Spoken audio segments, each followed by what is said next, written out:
Bonsoir à tous, c'est Cyril, bienvenue pour cette nouvelle vidéo qui sera consacrée à la review finale de la série The Mandalorian.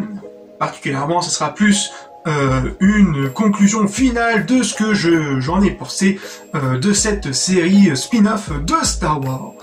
Et je tiens à préciser que ça sera plus une petite vidéo non spoil de la série parce que j'ai vraiment pas grand chose à ajouter au niveau des spoilers. Donc peut-être dans une prochaine vidéo, on verra bien. On va commencer par ce que j'en ai ressenti en général. Donc ça veut dire que j'ai revu la saison 1 ainsi que les 8 épisodes pour être sûr de ce que j'en ai vraiment ressenti. Pour au final, cette série est un peu comme The Witcher, qui a tout de même quelques petites imperfections, mais qu'au final, ça s'annonce très prometteur pour la suite. Et qui me donne vraiment cette sensation de retrouver un bon vieux Star Wars. Chose qui n'arrive pas, bien sûr, avec une certaine postologie, mais ça, j'en parlerai dans une prochaine vidéo. Ne t'inquiète pas, ça va bien se passer. Bien se passer, ne t'inquiète pas. Bref, une série qui a de très bons atouts, comme par exemple les personnages de cette série qui sont bien écrits et attachants, notamment le duo phare de cette série, à savoir le bébé Yoda et le Mandalorian, ainsi que IG-11, Best Droid in the World. C'est simple, 2 mots. Impose ton style. Ça fait 3 mots, ça. Et viens pas me chipoter là-dessus. Ton, c'est pas un vrai mot, ça, teubé. C'est une liaison pour attacher les deux autres. Impose ton style.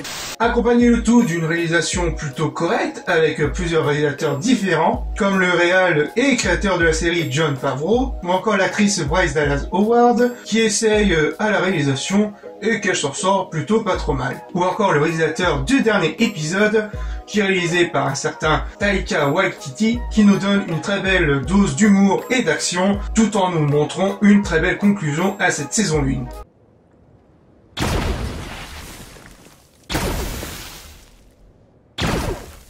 Autre point encore important qui, pour moi, est forcément la musique qui nous offre de très bons thèmes avec ce mélange un peu western science-fiction, voire même par moments certaines petites mélodies ressemblent un peu à celles au thème de Rocky. Je rajouterais qu'elle avait aussi tendance à être un peu timide aux premiers épisodes, mais au fur et à mesure de la série, elle se montre bien efficace. Maintenant, autre point qui me fait assez partager, c'est au niveau de la narration. Les épisodes sont tout de même assez bien construits et bien écrites, même si parfois j'avais l'impression ce moment où la série ralentissait sur certains épisodes. Notamment le 6e épisode, qui est sans doute correct, mais qui avait tendance à ralentir un peu le rythme. Dans l'ensemble, ça reste tout de même assez correct, et que vers arriver les 2 derniers épisodes, c'est là où les choses sérieuses commencent et s'accélèrent au niveau de l'intrigue principale, et qui est bien rythmée et très bien réalisée.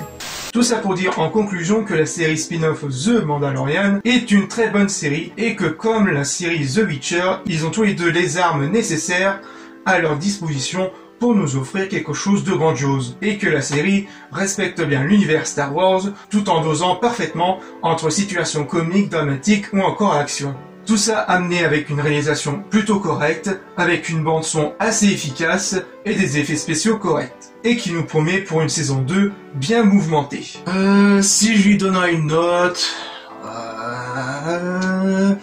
allez, un petit 8 sur 10, bien mérité. Donc on verra par la suite de ce que ça va donner cette série, et ainsi que la série The Witcher. Et donc je vous laisse, et on se retrouve à très bientôt pour de futures vidéos. Allez, peace!